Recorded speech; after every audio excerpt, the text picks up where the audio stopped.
Okay, when was the last Kengan chapter review? Let me check. Oh boy, when was the last chapter? Shit, it's been ages since I've actually talked about Kengan Ashura. Or Kengan Omega, excuse me. Oh boy.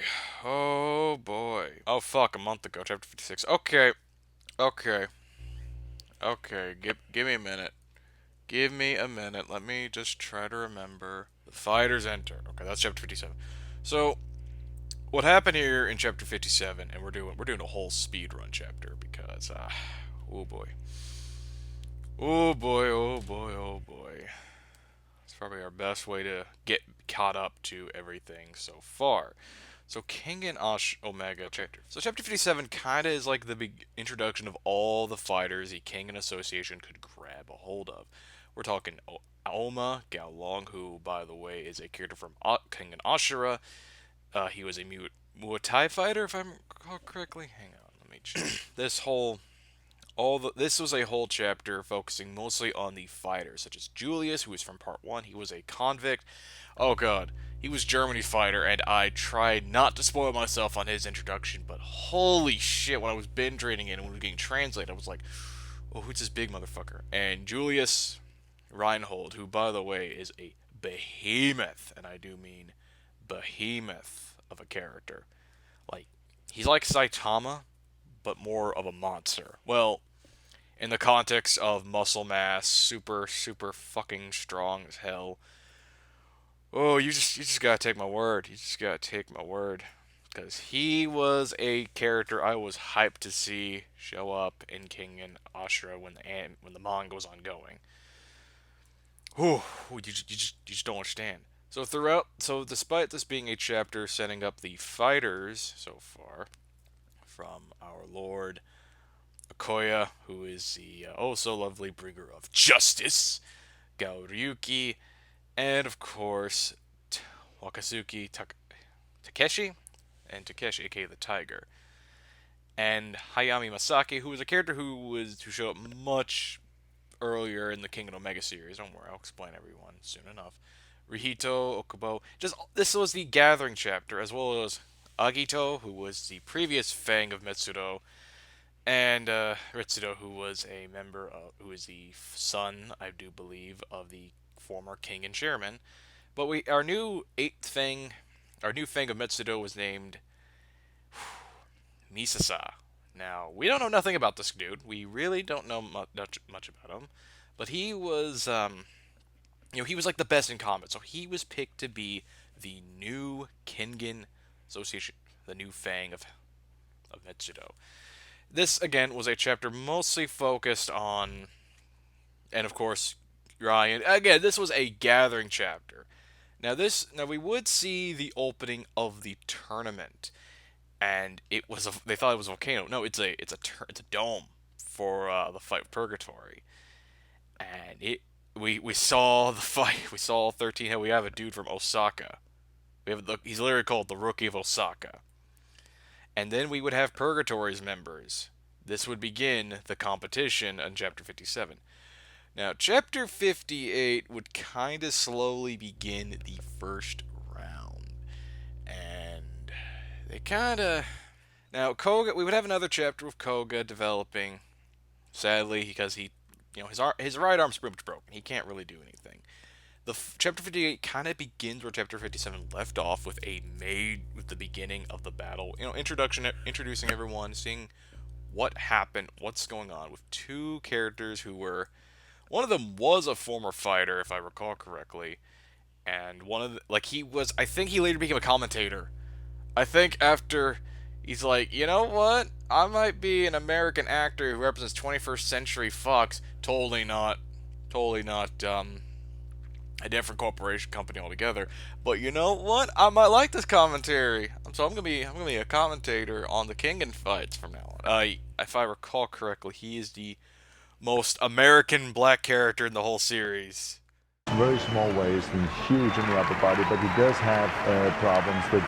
and he's actually my favorite. Oh goodness, I'm drawing a blank on who he is though. That's the sad part. But shit. But yeah, this was pretty much like, oh, who's going first? This was basically a discussion of who was gonna go first, who was gonna be the oh so fun. Like, hey, Who's going to be the first fighter?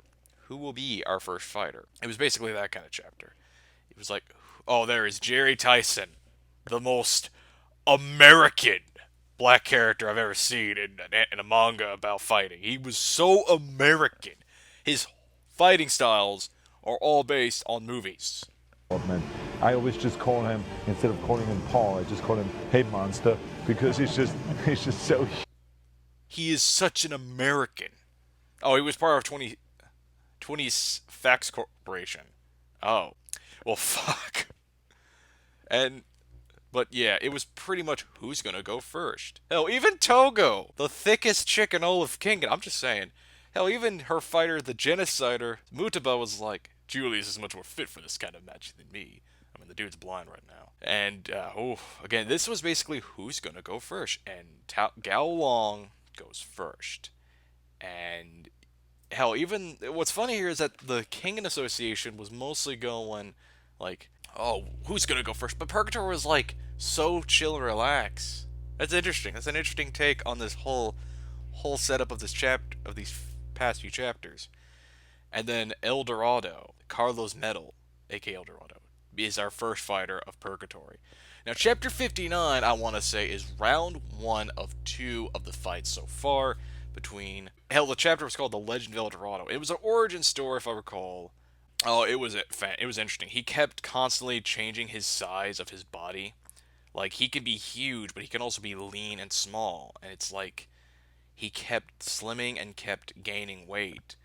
It was an interesting origin, and I guess that his current design is where he's very skinny, which is more evasive than, say, you know, what he used to have. And it was an interesting chapter how he went from this, like, he looks small and fragile, but somehow, this dude is super fucking strong.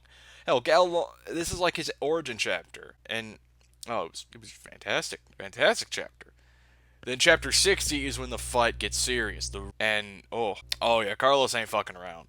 Again, Purgatory somehow gets along much better than, say, the oh so lovely Kengan Association, which you're meant to root for. But I think after a while, we are gonna root for the Kengan Association near the end of this fight. Oh, this is fun. This was a fun chapter. It was like we had a continuation of Gao Long's fight with Carlos. I mean, this is pretty much round one. It's pretty much a battle. Now, this was pretty much a battle of boxers. Like, this is Gao Long versus Carlos. It's a battle of boxers. It's like a Record of Ragnarok fight where they complement one another. But I think this is more or less of using the opposites to counter itself. Instead, it's a battle of equal strength. I mean, hell, Carlos pretty much says he's faster than light. Oh boy, he took on a lot of weights. I mean, this was such an interesting chapter, and like, God, it's hell. Carlos was even called the Boxer, and he respected Gao Long's attack, but somehow this awakened.